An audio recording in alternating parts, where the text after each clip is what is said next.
안녕하십니까. 상고거래 자동차여행입니다.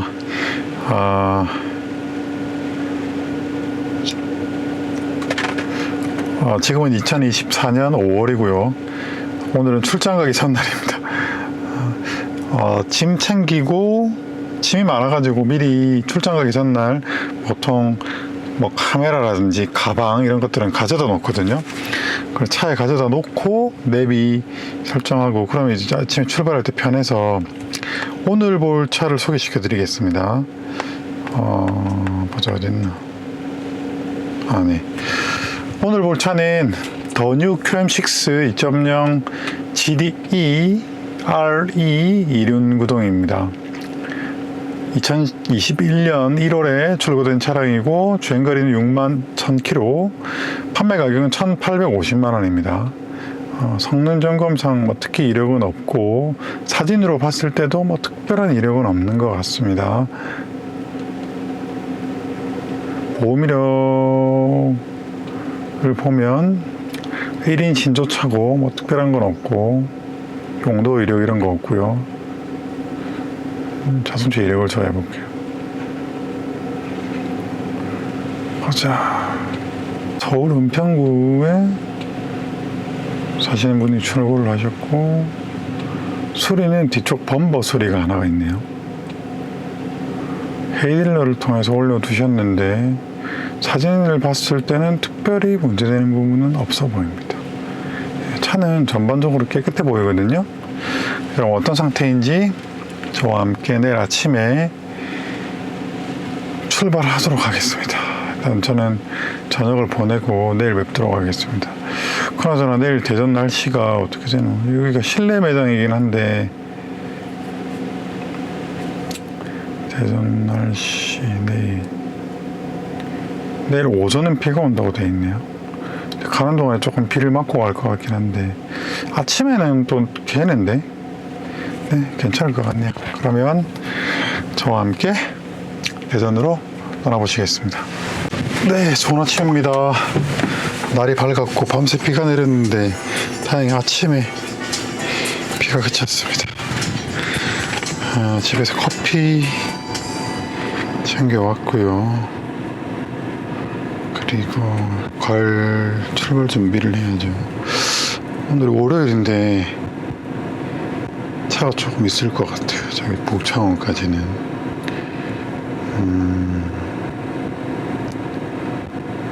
오늘 볼 차량 파라미터, 진단기의 파라미터를 좀 설정하고요. 골레오스 2.0 이거죠. 됐어. 됐고, 그 다음에 폰이 좀 많아요. 들고 다니는 폰이 많습니다. 폰 충전기 꽂고, 공짜 전기, 자동차 전기, 장거리 갈 때는 꼭 충전해야죠. 그 다음에 제 메인폰 아이폰. 얘는 그냥 일할 때 쓰는 폰입니다. 충전하고요. 그 다음에 장거리용 컨트라 베이스 하나랑 이거 하나. 뭐 다른 못 먹을 건데 하나는 갈 때 하나는 올 때 먹는 용입니다. 지금은 2024년이고요. 네, 지금이 하절기거든요. 5월 말. 확실히 하절기 시간이 몇 시야? 7시입니다. 확실히 하절기가 사람들이 활동을 좀 더 아침 일찍 시작하는 것 같아요. 시작하는 것 같아요가 아니고 확실히 그렇죠. 겨울 되면 이 시간에 이렇게 사람들이 일찍 많이 안 나오잖아요. 뭐 인간을 포함한 지구상의 모든 동물이 해를 따라 그 생활 양식이 좌지우지 되니까 겨울에는 7시면 아직 어두컴컴해가지고 차들이 이렇게 많지 않습니다. 오늘은 월요일이거든요. 월요일이라 차들이 좀 더 많겠지. 아무튼 이거 클러치 갈았거든요. 지금 20만 2천 킬로인데 클러치를 20만에 갈았습니다. 뭐 어떤 전조 증상이 있어서 갈았던 거는 아니고 약간 클러치 페달의 감각이 조금 변하는 것 같아서 제가 클러치팩 부품을 이 세트를 7만 얼마에 샀어요. 싸죠? 클러치팩 세트, 이른바 산바리 세트. 아, 그거 빼고 저기 뭐야,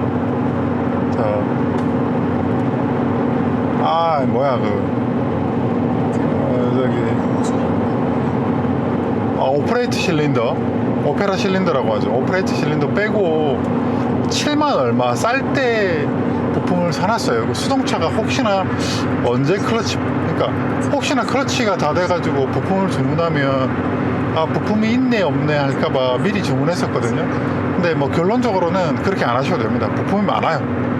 재고 많고, 또 인터넷에도 이제 OE 제품이라고 하죠. 이제 그런 제품도 있고 정품도 있고, 그래서 저는 이제 OE 제품, 발레오 제품으로 미리 사놔가지고 그냥 일찍 갈았습니다. 20만엔 뭐 앞으로 20만은 제가 탄다면 앞으로 20만은 클러치 문제없이 탈 거거든요. 그러니까 앞으로 20만 타면 됐지 뭐. 40만 킬로 목표는 이게 40만 킬로 하게, 40만이 아니라 엔진 빵꾸 날 때까지 타는 건데, 이거 저의 목표는 엔진 빵꾸 날 때까지 타는 겁니다. 그리고 한 5만 킬로 정도 더 타면 하체 한번 털 생각입니다. 하체를 그냥 풀로 리프레시 한번 해주는 거죠. 버퍼 마운트부터 밑에 컨트롤 아음까지 전부 한번 교환할 생각입니다. 그래도 부품값이 20만 얼마인가 얼마 안 하거든요. 그래서 하체 한번 기분 좋게 털어서 타면 어떨까 하는 생각입니다. 하는 김에 스프링도 같이 주문해야 되겠네. 그러니까 1년 정도 더 타고, 제가 1년에 5만에서 한 6만 킬로 정도 타거든요. 네, 배터리가 꺼졌네. 아무튼 완전 이 차는 사가지고 완전 뽕을 뽑고 있죠. 저 앞에 차는 약간 흐름에 약간 이런 차 흐름이 있죠. 약간 흐름을 못하고 있어. 지금 전반적으로 출근 행렬들이 약간 페이스가 높은 편이거든요. 100km 페이스인데 저 차는 90km 페이스라 다들 초월을 하고 계십니다. 뭐 그럴 수 있죠. 뭐 자기 마음이지. 그래서 1차로가 비어 있는 게 중요하죠. 급하게 갈 사람은 빨리 초월해서 가면 되는 거니까. 예상 도착 시간은 10시고, 고객님께서는 그러니까 누님께서 저한테 이렇게 차를 의뢰하셔가지고 차를 잘 타고 계신다고 이렇게 소개해 주셔가지고 동생분께서도 저한테 연락을 주셨습니다. 다시 한번 이 자리를 빌어서 감사의 말씀 전해드립니다. 고맙습니다. 아무튼 오늘 조금 걱정이 많으세요. 이렇게 검수하는데 판매사가 좀 비협조적이진 않으실까, 되게 좀 걱정이 많으신데, 판매자분하고 어저께 연락해보니까 사장님께서 친절하고 협조적이신 것 같아요. 뭐 자세히는 가봐야 정확하게 알지만, 대전역이 디오토몰 제가 여러 번 갔는데 그다지 좋은 결과가 있었던 편은 아니어서 이제 약간 뭐 그것도 어떻게 보면 우연의 일치겠죠. 근데 이제 오늘 차는 사실상 중고차라서 신차에 굉장히 가까운 수준이기 때문에 좀 기대를 하고 있습니다. 그 다음에 특별히 좀 이상해 보인다거나 문제가 되어 보인다거나 그런 부분은 없고, QM 시리즈, 그러니까 이제 르노 브랜드 자체가 나오는 라인업들의 모델이 다 가성비 모델들입니다. 타보면 가격 대비 차의 종합적인 가치가 굉장히 좋아요. 일단 XM3부터, XM3도 상품성이 좋은 차고, 그 다음에 QM6 막 말할 것도 없고 QM6 괜찮아요. 그 다음에 SM6 괜찮습니다. 참 우리나라에서 원체 현대기아가 강세니까 물론 현대기아를 선호하는 입장도 당연히 수긍이 되고, 저 같은 약간 마이너한 성향을 가진 뭐 세보레, 그 다음에 르노, 이런, 저는 르노도 제가 지금 소유하고 있는 차는 세보레 차와 르노 차거든요. 굉장히 공교롭게도 저는 르노 차와 세보레 차만 소유하고 있고 현대기아 차는 소유하고 있지 않습니다. 현재는 수입차도 없습니다. 그래서 그렇다고 해서 제가 현대기아 차를 안 타왔느냐? 아니죠. 저는 거의 매년 최근 2년 동안 제가 기변을 안 하고 있거든요. 최근 2년 동안 기변을 안 하고 있어요. 기변을 안 한 건 아니죠. 뭐 차를 뭐 한 두어 대 사고 팔긴 했지만 최근 2년 동안은 거의 기변을 안 함과 다름없다 라고 얘기할 수 있을 만큼 매년 저는 신차건 중고차건 많이 사왔는데, 신차는 주로 현대차를 많이 샀습니다. 저는 기아차는 안 사요. 기아차를 신차로 사본 적은 한 번도 없습니다.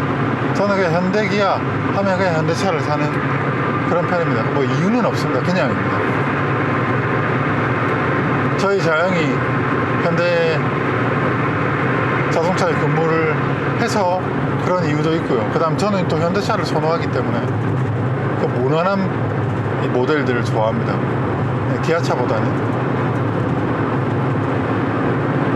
뭐 디자인 같은 걸 안 보는 건 아니지만 좀 덜 보고, 사실 저는 개인적으로 그런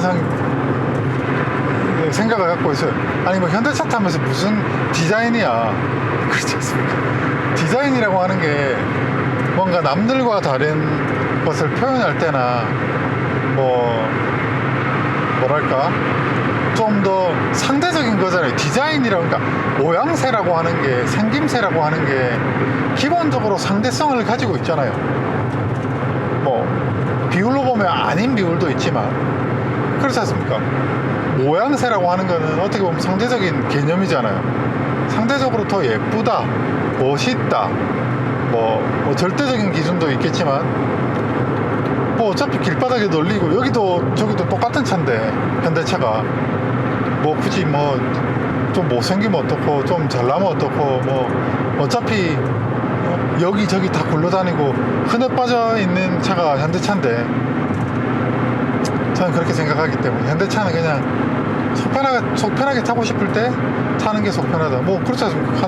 카니발이고 뭐 카니발이 예쁘네, 멋있네, 못생겼네 이런 생각 없잖아요. 아무 생각 없잖아요. 저기 카니발 한 대 가네, 아니 카니발 한 대 가네라고 생각도 안 하지. 차가 한 대 있네 이렇게 생각하지. 그렇지 않습니까?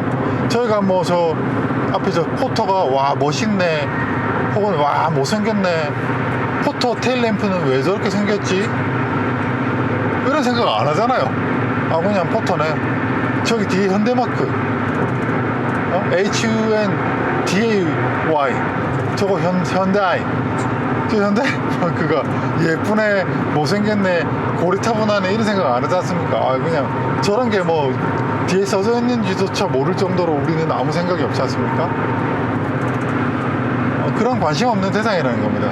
저한테 있어서 현대차 혹은 뭐 이런, 그러니까 사실 솔직히 말씀드리면 요즘에 저한테 있어서 이 자동차를 보는 시각이에요. 바로 방금 말씀드렸던 게 제가 자동차를 보는 시각입니다.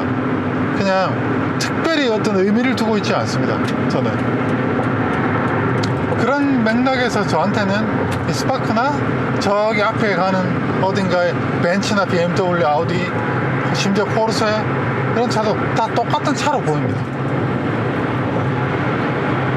단지 좀 더 저한테는 운전할 때 느낌이 어떤가, 좀 다룰 때 느낌이 어떤가, 주행 감각은 어떤가, 이런 것들이 저한테는 더 중요하고 차를 고르는 가치 판단의 기준입니다. 이렇듯 사람마다 생각은 다르죠. 그래서 언뜻 보면 저한테 차 좋아하시네요 라고 말씀하시는 분들이 계신데, 전 정확히는 자동차를 좋아한다, 뭐 그것도 틀린 얘기는 아니지만 저는 정확히는 운전하는 걸 좋아해요. 운전하는 거, 운전에 대한 감각, 이런 것들을 중요시하게 생각하기 때문에 자연스럽게 저 같은 경우는 작은 차, 이런 수동차, 이왕이면 상대적으로 좀 더 여러가지 주행 필링이 좋은 쉐보레차, 르노차, 이런 차를 상대적으로 더 선호한다, 이렇게 말씀드릴 수 있고, 그런 맥락에서 이야기가 샜는데 QM6 오늘 이런 보는 모델이 이렇게까지 비인기 차량이었어야 하나, 그런 어떻게 보면 시장에서의 평가를 들어야 되는 차인가 하는 데 대한 의문을 가지고 있습니다.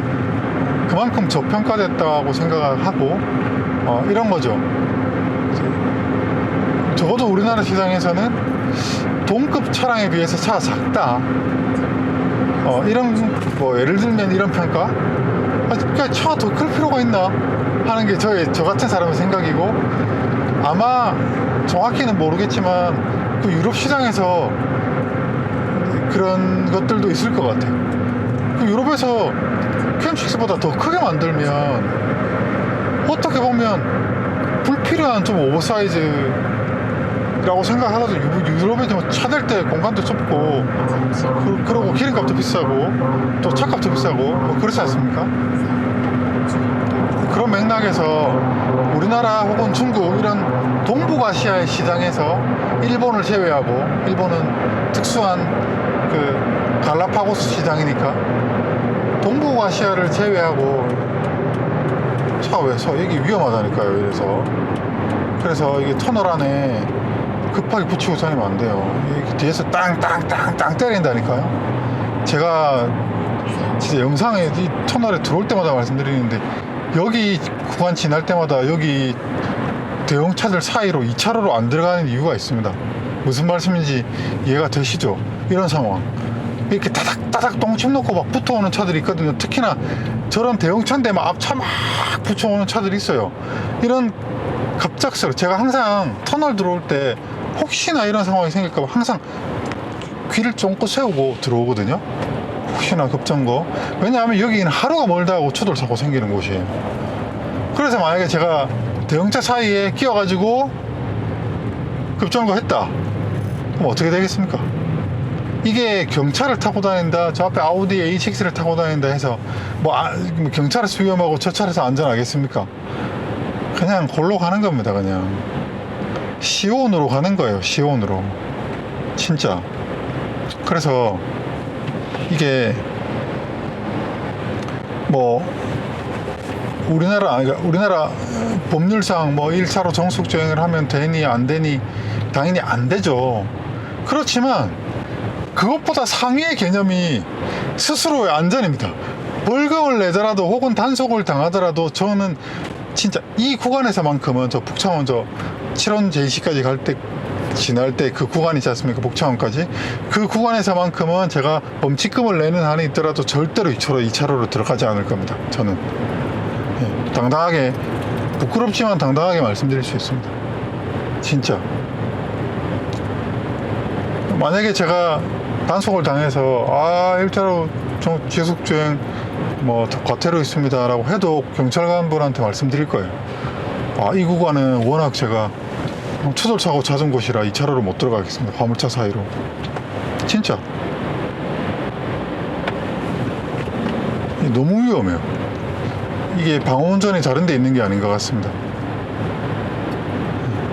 항상 운전하는 내내 방어운전을 해야 되겠지만, 특히 조심해야 될 사고 다발 구간이 있지 않습니까?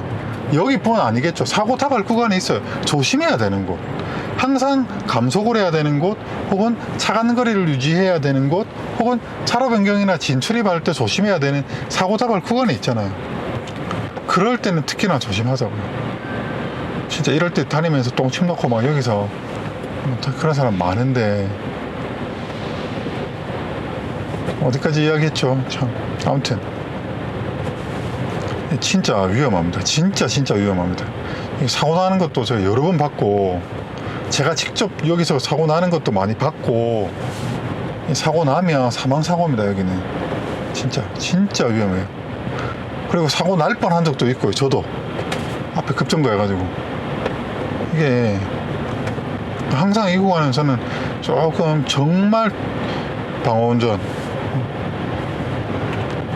필요합니다. 이 구간 지나실 때는 특히나 조심하세요. 특히 달리시는 거 좋아하는 분들.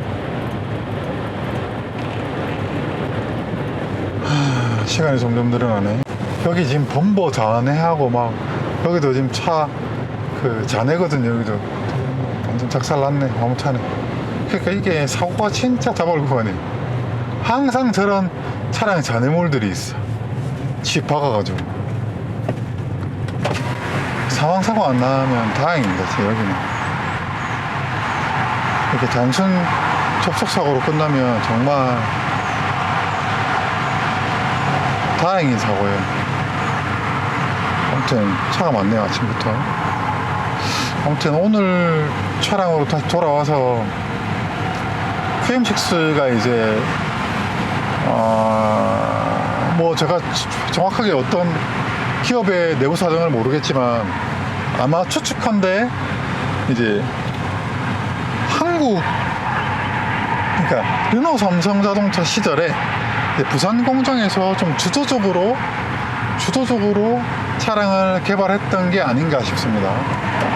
요즘은 이제 뭐 이른바 얼라이언스 뭐 혹은 글로벌 M&A 뭐 뭐랄까 요즘은 어떤 기업이 특정 나라에 귀속되지 않죠. 그렇지 않습니까? 특히 자동차 산업은 그렇죠. 그냥 여기저기 이제 회사를 인수합병하면서 그냥 글로벌 개발을 해요. 그러니까 여기저기서 같이 개발하는 거지. 뭐 어떤 기술적인 부분은 뭐 본사에서 지원을 한다든지 뭐 생산은 어디서 한다든지 혹은 차량 뭐 디자인 개발은 디자인 연구 개발은 어디서 한다든지 뭐 이런 걸 해서 어느 이제 중추적인 거점을 두고 그런 것들을 조절하면서 의사결정을 해 나가겠죠. 그죠? 아무튼 여기서 생산을 했고 그러면서 이제 생산을 했다는 거는 이제 요 부산 공장도 연구개발에 역량이 있는 공장이니까 뭐 본사의 업무 지원을 받으면서 혹은 지침을 받으면서 차량을 만들지 않았겠습니까? 그 유럽에서 주력으로 팔린 차는 아니니까 QM6가 아마 XM3도 그랬다고 하는데 여기 한국 공장의 연구소에 이제 의견을 많이 혹은 철학을 많이 녹여내서 상대적으로 유럽 차이긴 하지만 특히나 이제 아시아 쪽, 특히나 한국 이제 소비자의 취향을 최대한 맞춰주기 위해서 개발한 차량인데 인대가 아니고 이제 그럴 것 같은데 그럼에도 불구하고 이제 이 본사가 모 회사가 이제 프랑스 회사니까 그 유럽 시장에도 통용될 수 있을 만한 그런 경쟁력을 갖추기 위해 노력했을 거라고 생각합니다. 그런 것들이 기본적인 이제 자동차의 뭐 어떤 본질적인 부분, 특히나 이제 유럽 시장에서 중요시되는 차량의 이제 여러 가지 뭐 가고 서고 하는 데 있어서 최소한의 이런 역량들이 있을 거 아닙니까? 그런 역량을 갖춘 차라고 생각합니다. 저는. 그래서 핸들링이라든지 프랑스 차 같은 경우는 좀 차가 낭창낭창한데 핸들링이 좋기로 유명하지 않습니까? 실제로 르노 혹은 푸조 이런 차들 보면 실제로 그렇고 그래서 QM6 타보면 우리나라 소비자 입장에서 보면 단점도 있지만 분명히 장점도 많은 그런 차량입니다. 그럼 하나씩 곱씹어서 생각해 보면 기본적으로 차 핸들링이 좋습니다. 고속 안정성이 좋고요. 그 다음 차가 선회를 할 때, 코너길을 탈 때 확실히 산타페 소렌토보다, 아까 말씀드린 대로 산타페 소렌토보다 차가 덩치가 좀 작다고 했지 않습니까? 이런 것들은 적어도 차가 방향 전환을 하거나 차가 움직이고 가고 서고 할 때는 당연히 유리한 부분이죠, 물리적으로. 덩치가 작다는 거는. 그렇기 때문에 차가 기본적으로 차의 움직임은 상대적으로 좀 더 경쾌하고 몸놀림이 좋은 차입니다. 운전하기가 편하고, 그리고 제가 QM5 제가 타는 차가 20만 킬로가 넘었는데 차가 기본적으로 별로 장고장이 없어요. 기본적으로 내구성 좋아요. 그리고 오늘 볼 차는 2.0 자연흡기 엔진이니까 더더욱 그럴 것이고, 물론 직분사 엔진이긴 하지만, 근데 이제 조금 다소 아쉬운 점이, 저 개인적으로 다소 아쉬운 점이 이 CVT가 적용이 됐다는 점은 조금 아쉽습니다. 그냥 제 차 QM6 같은 경우는 그 자트코 6단 토크 컨버터 방식의 미션이거든요. 이 미션이 고장이 안 나요. 고장 이슈가 없는 미션이거든요. 그래서 차라리 이런 미션이 적용됐으면, 좀 구식 방식이긴 하지만 차라리 CVT보다는 이렇게 검증된 미션을 썼으면 어떨까, 그런 아쉬움은 좀 듭니다. 저 개인적으로는요. 물론 CVT가 여러 가지 측면에서 연료 효율성이 좋고, 그 다음에 좀 상대적으로 좀 더 친환경적이죠. 왜냐면 이게 뭐 설명하기는 조금 다소 거리감이 있을 수 있지만, 이 CVT가 결과적으로 엔진 회전을 덜 쓰거든요. 엔진 회전을 덜 쓴다는 건 당연히 배기가스가 덜 나온다는 얘기고, 뭐 여러 가지 측면에서 환경적 효율적 측면에서 CVT를 쓰는 것일 텐데, 그렇지 않습니까? 약간의 이제 위크니스는 내구성이에요. 당연히 회사도 알 겁니다. 강점은 효율성과 친환경성이죠. 그래서 뭘 할까 놓고 볼 때는 아무래도 기술적인 트렌드 측면에서 볼 때는 최소한의 내구성은 확보했다고 생각하겠죠.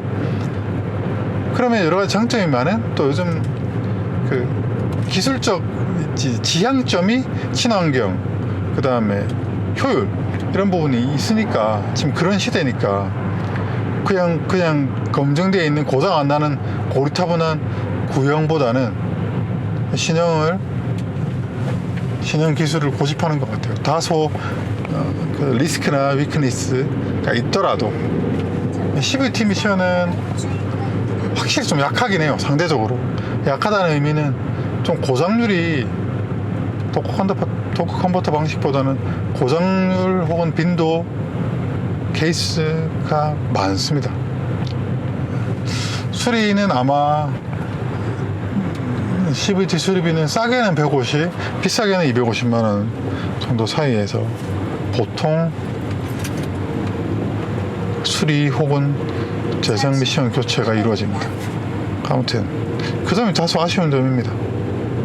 물론 CVT가 주는 장점도 아까 말씀드린 대로 있죠. 효율이 좋고. 근데 CVT 할래, 일반 미션 고를래 하면 저는 일반 미션을 고를 것 같습니다. 무난한 측면에서요. 연비가 다소 떨어지더라도, 배기가스가 조금 더 나오더라도 참 그렇죠.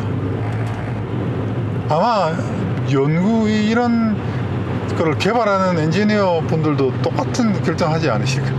당신 만약에 미션 골라서 타라고 하면 당신은 무슨, 여기도 보세요. 차량 부품들 널브러져 있잖아요.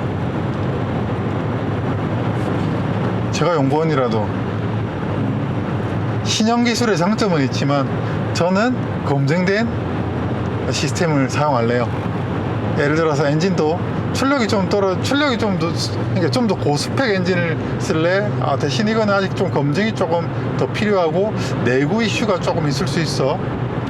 근데 얘는 스펙은 좀 떨어져. 근데 확실히 검증됐어. 고장이 덜 나. 혹은 고장이 나더라도 수리에 대한 예측 가능성이 있어. 저는 후자를 고를 것 같아요. 차 오랫동안 좀 스트레스 안 받고 탈 수 있잖아요. 그런 차를 만드는 회사가 이제 도요타. 그래서 구닥다리 기술들 막 진짜 단물 빠질 때까지 사고를 우려내가지고 쓰는 게 도요타잖아요. 말씀드린 그런 이유 때문이 아닐까요? 제가 뭐 도요타 뭐 무슨 생각을 갖고 있는지 당연히 일개 저 같은 사람이 어떻게 알겠습니까만은 그런 이유 아니겠습니까? 상식적으로 생각해 보면 그냥 차 그냥 성능이 좀 떨어지더라도 그냥 고리타분하게 고장 안 나고 차 스트레스 없이 타야지. 그런 생각을 가지고 있는 소비자들한테 최고의 아이템이 바로 도요타 차죠. 전반적으로 일본이 그렇지 않습니까? 그러니까 썼던 거 쓰고 새로운 거 적용 안 하고. 자, 지금 좀 뚫리고 있습니다. 근데 여기서 이렇게 이런 차간거리 확보가 굉장히 중요하다고 생각합니다. 자, 이 터널 지나면 조금 뚫리면서 상대적으로 조금 더 안전하긴 합니다. 저는 오늘 대전통영고속도로 말고 중부내륙으로 가다가 가라네요. 아까 핸드폰 내비 보니까 중부내륙으로 가다가 구미 쪽에서 경부로 빠지도록 하겠습니다. 그게 빠른가 봐요. 지금 여기 약간 정체되면서 도착 시간이 조금 늘어났습니다. 부지런히 올라가야 되겠다. 자, 여기는 현풍입니다. 여기서 저는 중부내륙 고속도로 본선으로 진입을 하고 가다가 이제 구미 분기점에서 경부고속도로로 갈아탈 겁니다. 그럼 목적지까지 뭐 그렇게 안 멀겠죠. 무슨 냄새지? 미역국 냄새. 미역국 냄새 같은 게 나지? 냄새가 좋다. 풀 냄새 막 나네.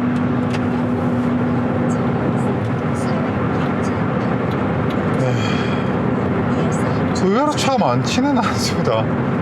평소보다 뭐 월요일인 거 치고 막 더 많거나 그렇지도 않네.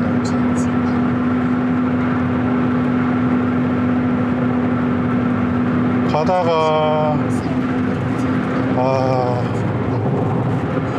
휴게소를 들릴 만한 거리는 아니지 않나요? 좀 저기 차 막혀가지고 좀 시간이 지체되어서 어지간하면 논수 쪽으로 바로 가도록 하겠습니다.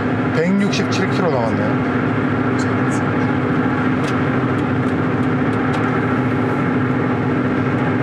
날씨는 진짜 좋다. 비가 오고 나서 다음 날이라 그런지 날씨는 기똥차네. 네, 김천 분기점으로 접근하고 있고, 야, 하늘이 정말 예쁘네요. 푸른 하늘, 파스텔 하늘입니다. 여기서 대전 대구 방면으로 빠져라. 여기는 김천시 아포읍입니다.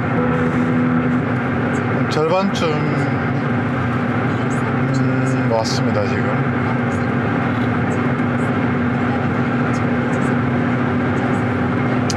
경부는 차가 그렇게 많이 안 막히겠죠. 그리고 경부는 이제 차로가 여기 중부내륙보다 많으니까, 그리고 화물차가 그렇게 많지 않더라고요. 이게 고속차가 심해서 그런지.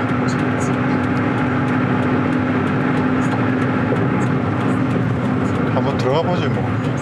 들어가 보면 알겠죠.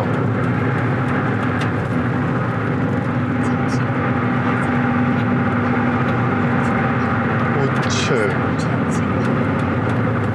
좌측, 초록색. 자, 체크하겠네. 핑크는 대구.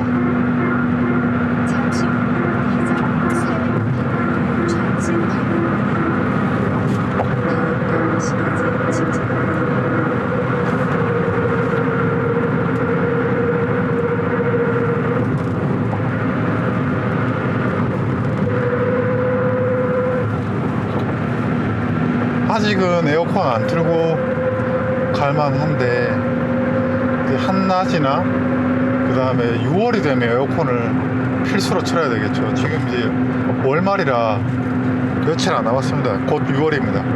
6월이 되면 또 이제 장마가 시작되려나. 올 장마는 언제 오는지 모르겠네요. 네, 이제 경부로 진입합니다.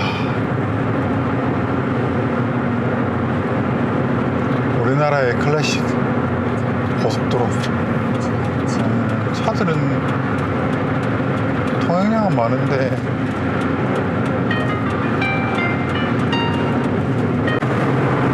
네, 여기는 영동군입니다. 야, 경부고속도로 진짜 달리기 좋네요. 야, 이게 뭐랄까, 주행 스트레스가 없네. 이 차로 하나 더 있는 게 뭐 중부 내륙에 화물차가 많아서 뭐 물론 화물차가 적은 것도 주행 환경에 굉장히 좋은 영향을 주는 것 같긴 합니다. 물론 제가 화물차 기사님들 기분 나빠하지 마시고요. 그냥 솔직히 주행 환경이 확실히 일단 큰 차가 없으니까 이제 왔다 갔다 안 해도 된다는 측면에서 그런 겁니다. 오해는 없었으면 좋겠어요. 근데 그것보다도 차로가 하나 더 있고 없는 게 진짜 큰 차이네. 아, 근데 이제 길이 좀 꼬불꼬불하다는 거, 옛날 고속도로가 돼서. 아무튼 굉장히 운전하기 좋네요. 날씨도 좋고. 네, 물류계의 블랙홀이라고 불리는 옥천군입니다. 옥천역에서 여기 넓네. 야, 좋다. 경부고속도로. 경부고속도로가 수도권은 차가 많고 뭐 북적북적 하잖아요. 근데 여기 중부지역은 널널하니 진짜 좋네. 야, 진짜 뭐랄까, 여기 제가 ADS, 그러니까 주행 보조 기능이 있으면 진짜 편하게 갈 것 같아. 테슬라 같으면 딱딱 해놓고 가면 되는 거잖아, 이 차로에서. 이야, 진짜 편할 것 같다. 딱딱 테슬라 편하게. 이야, 나중에 몇 년 있다가 테슬라 하나 살까요? 돈이 없어서 못 삽니다. 대전 톨게이트입니다. 네, 이제 차고지 도착했습니다. 시내 구간 통과했고요. 이쪽으로 안내를 해주지. 저번에는 막 절로 이렇게 돌아가지고 왔는데, 아무튼 여기 좀 위험하네.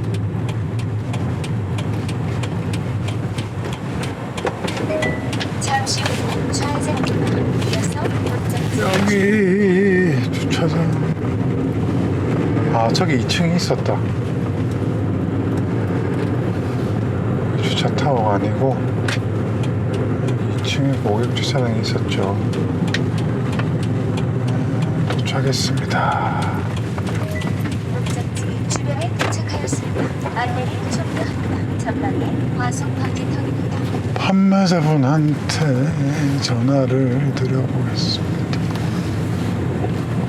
여기는 무슨 주차장이지? 여기도 고객 주차장인가?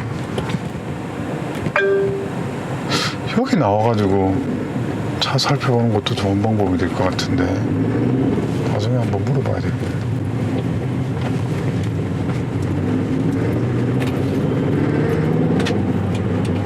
고객 주차장.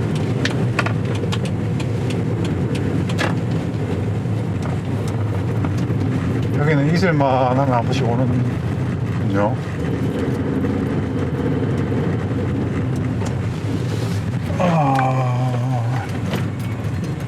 이게 잘못 주차하니까 찾을 데가 없더라고. 탁송차 출고되기 차량. 여기 주차하면 되겠지. 여기는 고객 주차네.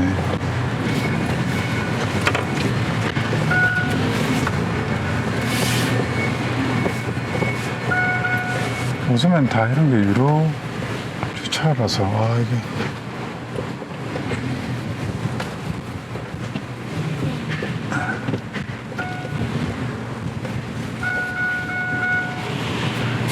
매저분한테 전화를 드려보도록 하겠습니다. 네, 오늘의 주인공입니다. 일단 사장님께서는 친절하시네요. 키 가지러 가셨습니다. 이렇게 넣고 차는 첫인상은 좋네. 예, 키를 받았는데 열쇠는 하나밖에 없다네요. 일단은 여기 이런 모습입니다. 예전에 와서 이게 SM5가 기억나네요. 5 시리즈도 보고 많이 봤었죠. 이런 모습을 하고 있습니다. 일단 차를 조금 뒤쪽으로 빼서 보면 될 것 같아요.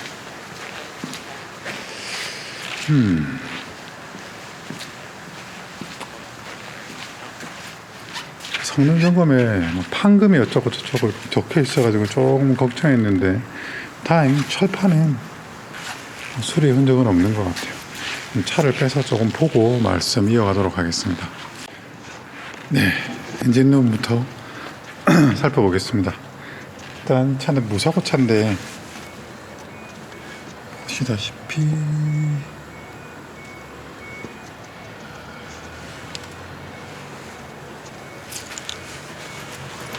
얘는 고전적인 방식의 이른바 전 파넬 프론트 패널이 이렇게 있죠. 그리고 골격은 다 괜찮습니다.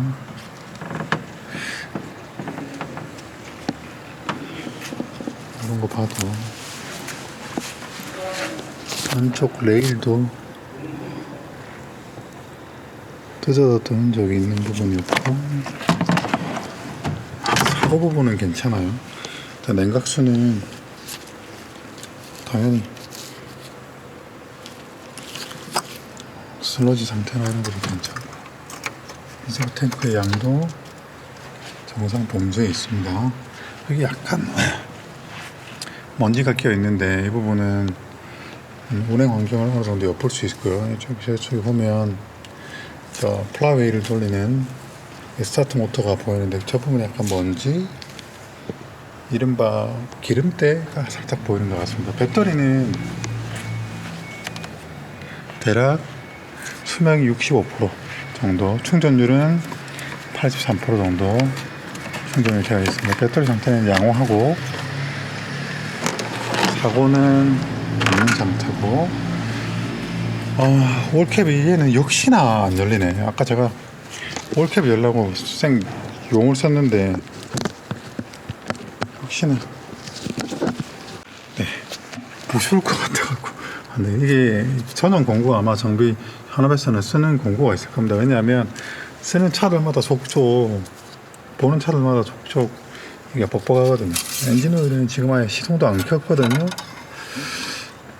양은 정상인데 엔진오일 색깔이나 탁도를 봤을 때 최소한 5,000km 이상 탄 것 같습니다. 그 다음에 엔진 마운트라든지 이 부분을 보면 이 차의 연식과 세월을 좀 가늠할 수 있는 그런 것 같습니다. 보면 자이너스 엔진이 참 좋죠. 그다음 구조가 복잡하지 않다는 점. 개봉력이 흑기면에 홈인더가 있고 안쪽으로 블럭이 보이고요. 스타트 모터가 있고 여기가 이제 엔진 헤드 가스켓입니다. 헤드 가스켓은 괜찮고 필터 하우징도 누이가 없죠. 그다음 여기 보이는 부분이 엔진오일 팬인데 엔진오일 팬도 가스켓 라인 주변으로 굉장히 깨끗하고 그 다음에 미션 하우징 크랭크 리드나 붙는 부분도 괜찮고 그 다음에 여기가 이제 미션 오일 팬인데 팬도 괜찮고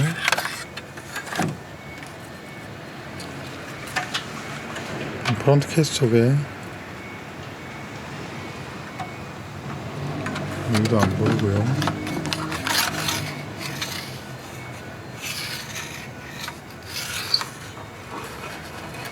누유나 냉각수 흔적은 관찰되지 않습니다. 벨트는 색은 약간 발에 있는데 이런 식이나 주행거리를 고려하면 가스켓 깨끗하죠. 프론트 케이스는 뭐 세차네. 완벽히 가스켓 라인 전체가 괜찮습니다. 여기 드라이브 트레인 등속 조인트 안쪽에 리드나에서도 안 새고요. 스티어링 기어도 괜찮습니다. 이쪽으로 보자. 밑에는 좀 엎드려서 볼까요?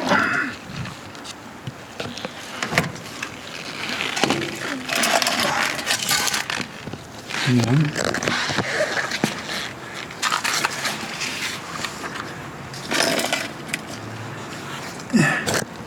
환하게 다 보이죠?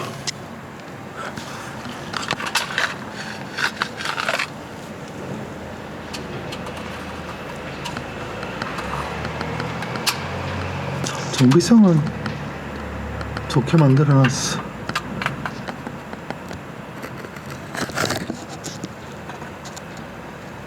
뭐 누유는 전혀 없고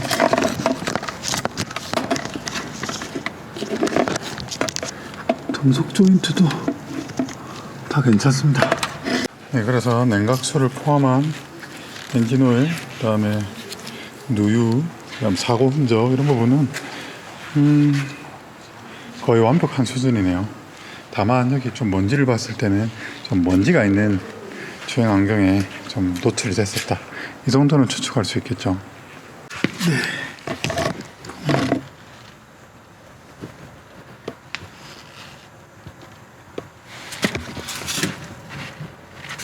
뒤쪽도 뭐 부식이나 하부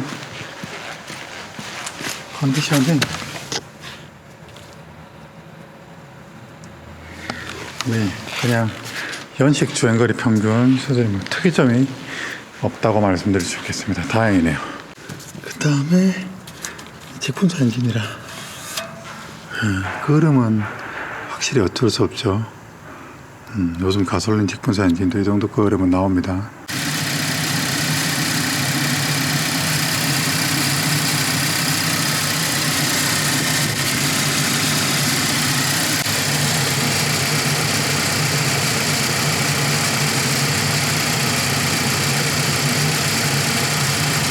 네, 부조는 없습니다. 다만 지금 팬도 잘 돌고 에어컨 켰거든요. 철판 떠는 소리가 제가 블로모터 소리가 이거는 그냥 어쩔 수 없습니다. 이게 문제가 있는 게 아니고 원래 그런 거죠. 안에 달려있는 액세서리 어딘가 떠는 소리가 좀 들립니다. 약간 엔진 내부 장치가 아닌 엔진 외부 부품 어딘가가 떠는 소리가 좀 들리지만 크게 문제 있는 부분이 없고 등하루 문제 없고요. 공조기가 엄청 우렁차게 소리가 나네. 잘 되고요. 상하 좌우 나온다. 잘 움직이네. 잘 되고요.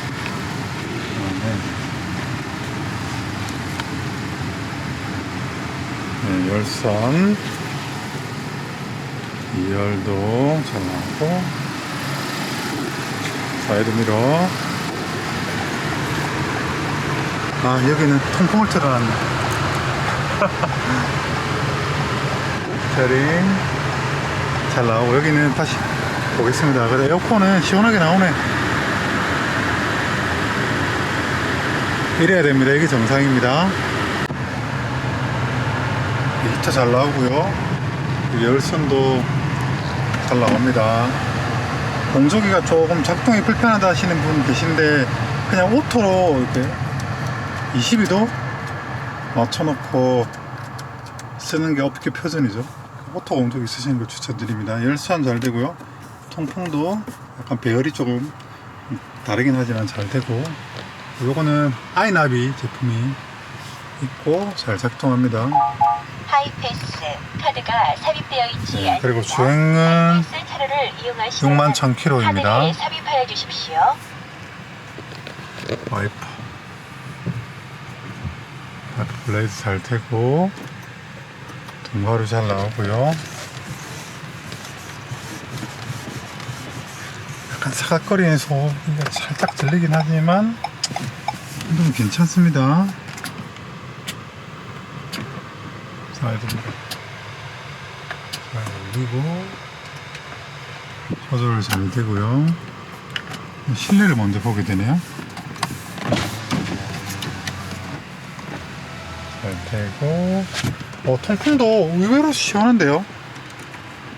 통풍 생각보다 시원합니다. 후방 카메라 잘 나오고요. 좀 화면이 작긴 하지만 그래도 이게 좀 적응해야 돼요. 이게 일반적인 방식하고 조금 달라서 볼륨이 이게 우리가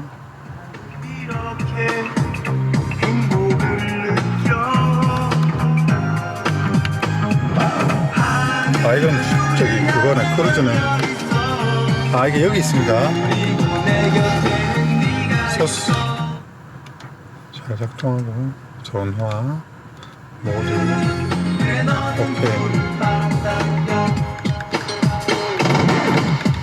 잘 됩니다.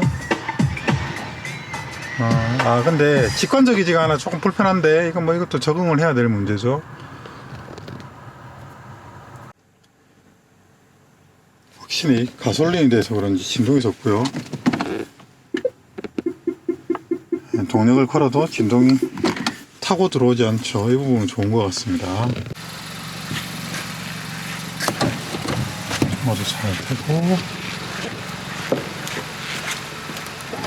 버튼 잘 넣고 이거는 똑딱이가 아니구나. 잘 내려가고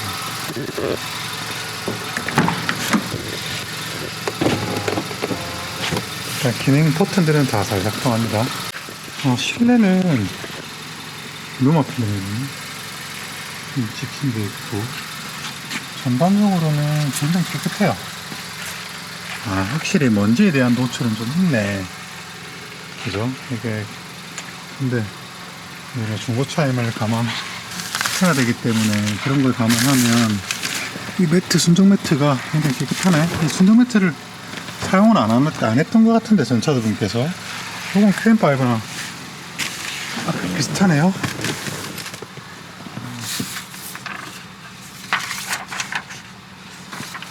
뭐랄까 요런데 좀 약간 얼룩게 있는데 전반적으로 6만 킬로. 여기는 저기 립스틱 자국 아닌가요? 앞유리는 특별히 스톤칩 없고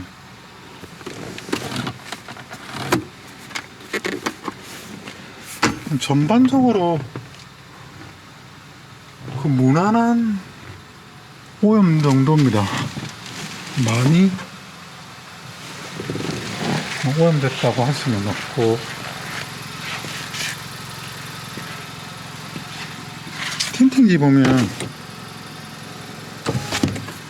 색이 이렇게 많이 바래진 않았고 2열은 많이 안 썼네. 확실히 그죠? 2열은 많이 안 썼습니다. 뜨거워. 열선이 굉장히 뜨겁네요. 컵홀더도 많이 안 썼고 그래서 1열 위주로 타고 다니셨던 것 같아요. 그다음 뭐 트렁크 저기는 좀 찍힌 흔적이 있네. 2열은 사람 있은 흔적이 좀 적다.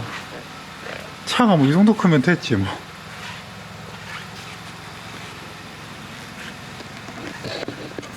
이게 깨끗하게 쳤는데 그죠? 사용감이 적고. 네, 보스 오디오 적용을 사용하거든요. 보면 밑에도 깨끗합니다. 힘들다.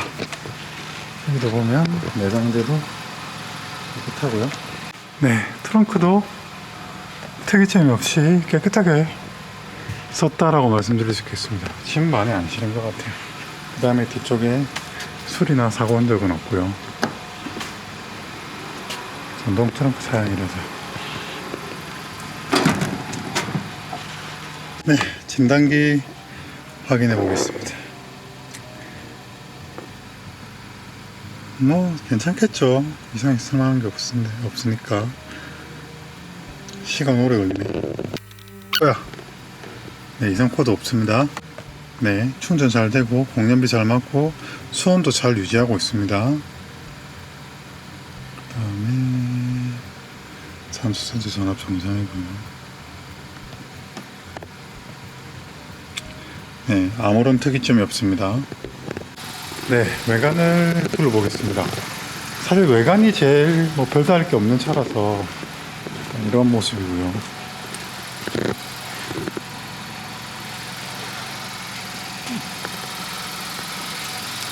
보시다시피 여기 약간 이건 뭐 키스도 아니고 약간 경상도 사투리로 실킨 흔적이라고 해야 되나? 그렇고요. 앞범버는 칠을 했습니다. 그다음에 보닛은 뭐 수선치고 앞범버는 칠을 했고 그래도 괜찮아요. 앞유리도 뭐 별다른 스톤칩 없고 앞유리 직구고요. 여기도 유리도 다 직구고요. 크롬 몰딩도 깨끗하고 휠도 깨끗하고 뒷범버는 칠을 한 판 했습니다. 여기 보면 칠한 흔적이 보이고 뭐 특별히 유리 다 직구고 지저분하거나 뭐 그런 부분은 없습니다.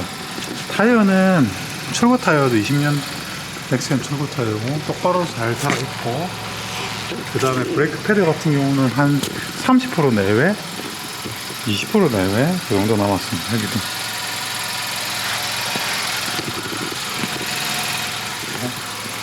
탐마모는 없고요. 보면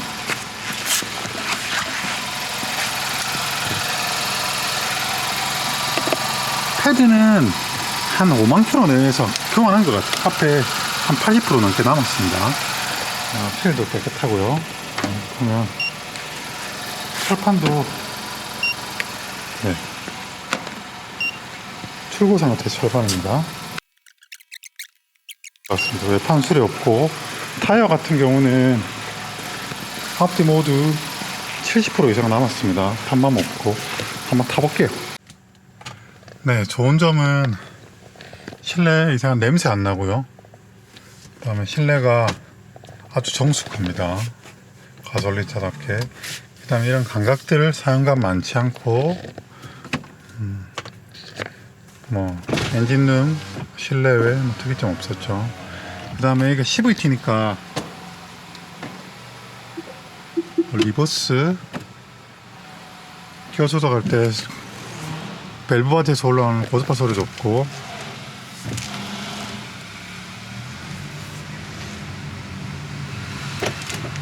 저희 한번 돌아볼게요. 차가 한번 나오겠죠. 동력 전달도 아주 자연스럽네. 완전 새 차래.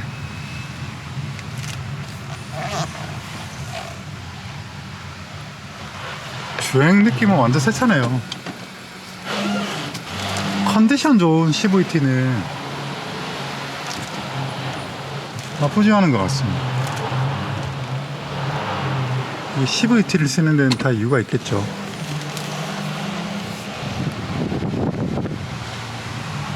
아, 차가 굉장히 정숙하다. 신경질적인 반응 없고, 아, 회전 반경도 생각보다 짧네.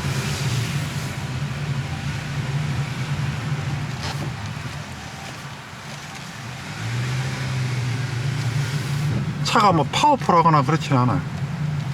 타이어 소음이 좀 올라온다.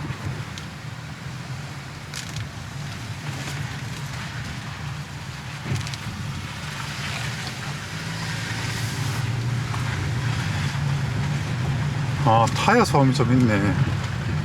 이게 이 정도 속도에서도 느껴지네요.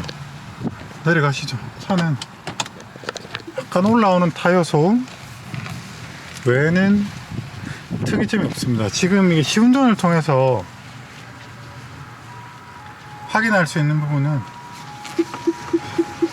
어느 정도 확인한 것 같습니다. 이 정도면 구매하는 데 있어서 뭐 문제될 만한 부분은 없습니다.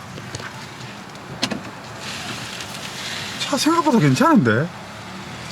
차분하게 운전하기는.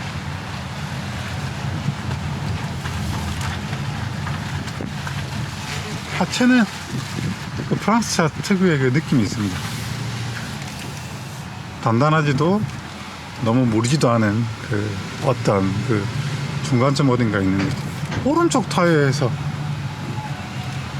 타이어 소리가 좀 더 많이 나는데 오토라이트 잘 작동하고요. 자, 정리를 해보겠습니다. 네, 정리를 해보겠습니다. 차는 특이점이 없다. 범버 칠하는 거야. 아, 이거 자동으로 되는 거구나. 범버 칠하는 거는 중고차의 관점에서 이 정도면 수긍할 수 있는 부분이고, 나머지는 뭐 실내외, 엔진, 뭐 기타 소모품, 기능, 그다음 청결도, 그다음 주행 느낌 이런 부분에서 특이점은 없다. 이렇게 말씀드리고 싶고 주석할게요. 차는 이 정도면 당연히 구매해야죠. 얼마 전에 봤던 대구에서 본 그 QM6보다 훨씬 값어치가 차량 상태가 좋은 것 같습니다. 이런 차는 당연히 구매해야 되겠고 2천만 원을 좀 넘게 주는 차인데 그만한 값어치를 한다라고 생각합니다. 가격 대비 훌륭한 차라고 생각합니다. 차분하게 타시기는요. 네, 그러면 오늘 여기서 그래도 좋은 추억을 만들고 가는 것 같아서 감사의 말씀을 드리고 좋은 차 구매를 축하드립니다. 시청해 주셔서 감사합니다. 여러분들도 QM6 중고차, 신차 많이 사랑해 주세요. 차 괜찮습니다. 르노도 괜찮아요. 그러면 저는 다음 이야기로 찾아뵙겠습니다. 감사합니다.